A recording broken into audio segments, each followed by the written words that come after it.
Channel আমি সুতপা চলে এসেছি আবার তোমাদের সামনে। তোমরা কেমন আছো? নিশ্চয়ই ভালো আছো, আমিও ভালো আছি গো। তা দেখো সকালে সব কাজ সাজ করে টিফিন করা হয়ে গেছে, এমনকি আজকে ভাত রান্না করা হয়ে গেছে। নিয়ে এসেছি, চলে যাই রান্না করতে। তা কী দেখাবো প্রতিদিন বলো তো, তার জন্য আজকে রান্না করতে করতেই তোমাদের সামনে চলে আসলাম। তা নিয়ে দেখলে তো সবজি দেখতে পাচ্ছ কিছুটা, দিয়ে আলু, সেই আলুটা নিয়ে নিচ্ছি আপাতত। এখনও অনেকগুলো রান্নাই আছে, পরস্পর তোমাদের সাথে দেখাবো। তা কড়াইটাতে ভালো করে গরম করে নিলাম, যেহেতু ভাজাভাজি করবো তার জন্য দিয়ে দিলাম সাদা তেল। আর প্রথমে দিয়ে দিলাম 2-4টে রসুন কুচি, তারপর দিলাম পেঁয়াজ কুচি, তারপরে লঙ্কা, নুন, হলুদ দিয়ে এবার পেঁয়াজটাকে একটু হালকা একটু ভেজে নেবো।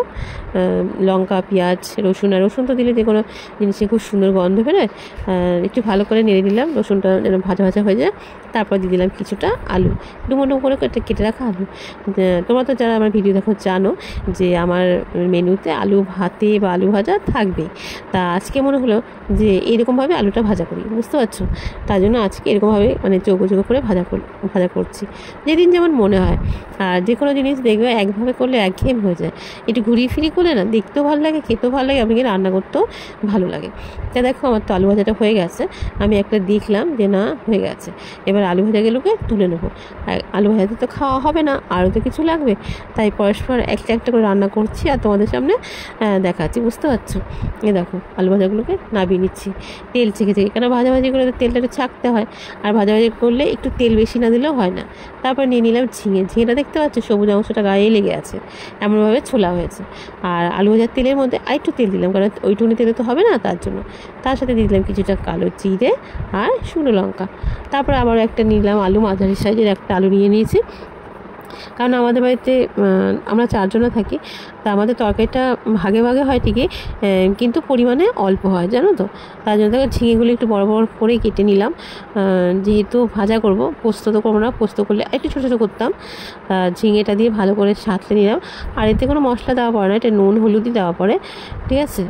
একটু ভালো করে সাঁতলে নেবো নুন হলুদ দিয়ে, আর যতক্ষণ না হলুদের গন্ধটা যাবে ততক্ষণ একটুখানি ঝিঙেটা আলুটা নাড়াচাড়া করবো, বুঝতে পারছো? আর নাহলে তো একটা হলুদের একটা কাঁচা গন্ধ থেকে যায় না, তার জন্য। তারপরে ঝিঙে দিয়ে তো একটু মানে জল তো গালে, কিন্তু একটু পরিমাণে জল না দিলে জিনিসটা বেশ মিশবে না, মানে আলুতে ঝিঙেতে মিশবে না। তার জন্য দিয়ে দেবো অল্প পরিমাণে জল, ঠিক আছে। জল দিয়ে এটাকে একটুখানি ফুটতে দেবো, তাহলে আলুটাও গলে যাবে, আমার ঝিঙেটাও সিদ্ধ হয়ে যাবে, মানে দুটোই সিদ্ধ হয়ে যাবে। আর এই দেখো কথা বলতে বলতে দেখো আমার তরকারিটা, অবশ্য আমি 2 মিনিট ক্যামেরার সামনে ছিলাম না, তারপরে দেখো চলে এসেছি, আমার আলুটা সিদ্ধ হয়ে গেছে, দেখতে পাচ্ছ। এবার আলুটা একটু ভেঙে নেবো, ভেঙে দিলে তরকারিটা না খুব সুন্দর দেখতে হয়, জানো তো। তার জন্য আলুটা ভেঙে দেবো, দিয়ে খুব সুন্দর মিশিয়ে নিয়ে একটু ধনেপাতা দিয়ে নামিয়ে নেবো। কেমন হয়েছে? আমি তো খুবই ভালো হয়েছে, জানো তো। তোমরা বলো কেমন হয়েছে দেখতে। আচ্ছা এবার চলে যাই দিন তো ডাল রান্না করি, আজকাল ডাল রান্না করতে ভালো লাগছে না, জানো। তাই ঘরে ছিল ছোট্ট একটা মোচা, সেটাকে ভালো করে কুচিয়ে নিলাম, যেহেতু নিচের দিকটা এটাতে তো কোনো শক্ত অংশ নেই, নরম অংশ, ওটা কুচিয়ে নিয়ে আবারও নিলাম বেশ খানিকটা কাঁচা লঙ্কা কুচি। তারপর নিলাম কালো জিরে, নিলাম পরিমাণ মতো লবণ, হলুদ, আর দিয়ে দিলাম একটুখানি গরম মশলা, আর দিয়ে দেবো একটুখানি আদা, গ্রেট করে আদা। যে কোনো জিনিসে দেখবে বড়া ঠাড়াতে আদা দিলে খুব ভালো লাগে, জানো তো। এবার এরপরে দিয়ে দেবো বেসন, এবার অল্প পরিমাণে জল দেবো, ঠিক আছে, খুব একটা জল দেবো না। জল দিয়ে এবার হাতের সাহায্যে ভালো করে মাখবো। তার আগে আমি কড়াইটা বসিয়ে দিলাম, তাহলে মাখতে মাখতে আমার কড়াইটা গরম হয়ে যাবে, এমনকি তেলটাও গরম হয়ে যাবে, বুঝতে পারছো। তার জন্য বেশ ভালো করে এমনভাবে মাখছি যাতে লঙ্কাটা না আমার হাতের সাহায্যে ভেঙে সবের সাথে খুব সুন্দর মিশে যায়, তার জন্য এরকমভাবে ভেঙে দিচ্ছি, দেখতে পাচ্ছ। দেখো, আর যেহেতু বড়ার জিনিস তরকারিতে অবশ্যই দিয়েছি, ভাজাও খাওয়া হয়েছে, খেতে না খুব সুন্দর ঝাল ঝাল, নুন নুন, খুব সুন্দর একটা ব্যাপার হয়ে গেছে। আর যেহেতু আদা গরম মশলা দেওয়া হয়েছে না, বড়াটা ভাজতে ভাজতে এত সুন্দর একটা গন্ধ বেরোচ্ছে, তোমাদের কী বলবো, জানো। দেখো একে একে সব উল্টে পাল্টে ভেজে নিই, মানে একটুখানি খাস্তা খাস্তাভাবেই ভেজেছি, মানে এমনি শুধু শুধুও খাওয়া যাবে, এমনকি তরকারিতেও দেওয়া যাবে, বুঝতে পারছো। তারপরে নাহলে 2 রকম ভাজতে হবে, তার জন্য দেখো উল্টে পাল্টে একে একে ভালো করে সবগুলো বড়াকে আমি ভেজে তুলে নেব। এই দেখো দেখতে পাচ্ছ। আর আমার কাণ্ড দেখবে আমি কিসের করে বড়া তুলেছি, তাড়াতাড়ি হাতের কাছে কিছু নেই, কী করব, ছিল খাতা, মানে সবার ভিডিও টিডিও দেখি সে খাতাগুলোতে নাম তোলা আছে, সেখান দিয়ে একটা পাতা চিরে ঝুড়ির মধ্যে রেখে তার মধ্যে রেখেছি। অন্য সময় টিস্যু পেপারে রাখি, যে উঠতে টাইম লাগবে, তাদের এটাই করি, বুঝতে পারছো। আমার এরকম কাজ, জানো, কাণ্ড কারখানা। তারপর দেখো নিয়ে নিয়েছি কিছুটা রসুন ছুলে। দেখো রসুন আজকে আমি শিল ব্যবহার করবো না, এমনকি মিক্সিতেও করবো না। আজকে আমি রসুন বলো, আদা বলো, সব টমেটো বলো, সব গ্রেটারের সাহায্যে কুচিয়ে নেবো, বুঝতে পারছো? এটা তো ভালো হয়, একটু টাইম লাগে ঠিকই, কিন্তু ভালো হয়।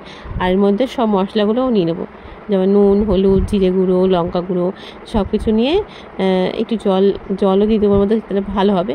আর এর মধ্যে ফোড়নে দিয়ে দিলাম দেখো শুকনো লঙ্কা, তেজপাতা আর সাদা জিরে। আমার মনে হয় যে কোনো তরকারি জাতীয় জিনিসে যেন সাদা জিরেটাই বেশি ভালো লাগে, কেন আমি জানি না। আর যা মানে যেটা যেমন পড়ে আর কি, আর যে যেটা খেতে ভালোবাসে, তাই না? এটা হচ্ছে ব্যাপার। এবার দিয়ে দিলাম আলুগুলোকে একটু নাড়াচাড়া করে ভালো করে ভেজে নেবো। তোমরা জানো যে আলু ভাজলে খুব ভালো হয় জিনিসটা, তার জন্য। আর দেখো মশলাতে সামান্য পরিমাণে জল দেবো, জল দিয়ে মশলাটা দিয়ে আলুটার মধ্যে দিয়ে এটাও ভালো করে কষাবো, তাতে জিনিসটা ভালো হয় আমার যেটা মনে হয়, তাই না? যে যত মশলাটা কষাবে তত সেই তরকারি গন্ধ তো বেরো, রান্নার সময় টেস্টও হয় ভালো, তাই না? দেখো কালারটা কত সুন্দর হয়েছে, দেখতে পাচ্ছ? মানে রান্না করতে করতেই বোঝা যাচ্ছে যে তরকারির কালারটা বা তরকারিটা কেমন হবে, তাই না বলো? দেখো দেখতে পাচ্ছ মানে হয়ে এসেছে। তারপরে জানো তো এইখানে আমি না ডিম সিদ্ধ করে রেখেছি, সেটা তোমাদের দেখানি। আর ডিমটা না আমি ভাজতে ভুলে গেছি, তাই মনে হলো এর মধ্যে দিয়ে একটু নাড়াচাড়া করে নিই, তাহলে একটুখানি এটা কষাতে নাড়াচাড়া করতে করতে ডিমটা বেশ ভাজা ভাজা হয়ে যাবে। তার জন্য ডিমটা এর মধ্যে দিয়ে বেশ আমি আলতো হাতে নেড়ে যাচ্ছি। আর মশলাটা যেহেতু হয়ে এসেছে, তেল ছেড়ে দিচ্ছে, এমনকি কড়াইতে লেগেও যাচ্ছে, তাও আমি বুঝে শুনে দেখে একটু নেড়ে নিচ্ছি, জানো তো? তাহলে তরকারিটা ওখানে কষানো হচ্ছে, ডিমটাও আমার ভাজা হয়ে যাচ্ছে। তার আগে মনে ছিল না, মনে থাকলে তখনই ভেজে নিতাম। ঠিক আছে, সমস্যা, যখন যেরকম পরিস্থিতি তখন যেরকম চালিয়ে নিতে হবে, তাই না বলো? এবার দেখো কষানো হয়ে গেছে, দিয়ে দেবো পরিমাণ মতন জল, দেখতে পাচ্ছ? আর তোমরা বলো তো জল দিলে কেন ঝোল হয়ে যায়? জল দিলাম তরকারিতে, দিয়ে দেখো হয়ে গেল ঝোল। দিয়ে আলুটা তো দেখলাম আলুটা গলে গেছে। 2-4টা আলু গেলে তাতে এই বড়াগুলো দেবো। আর দেখো ঝোলটা কিন্তু বেশি আছে, কেন বলো তো? বড়াগুলো দেবো তো, বড়াগুলো যেন ঝোলটা তো টেনে নেবে, তার জন্য ঝোলটা খুব একটা টানাবো না, বড়াটা দিয়ে একটু ফুটিয়ে নেবো, তাহলে ঝোলটা টেনে যাবে, জানো তো? আর এই তরকারিটা খেতেও খুব ভালো হয়। তো অবশ্যই যেন কালার দেখতে পাচ্ছ, খুব সুন্দর একটা কালার হয়েছে, গন্ধটাও খুব সুন্দর বেরিয়েছে। দেখো আর গরম মশলা দিলাম, গরম মশলা দিয়ে আরেকটু টকবক করে ফুটবে, দিয়ে নামিয়ে নেবো। তাই কেমন হয়েছে তোমরা অবশ্যই বলো, কোথাও ভুল হলে প্লিজ মানিয়ে একটু নিও।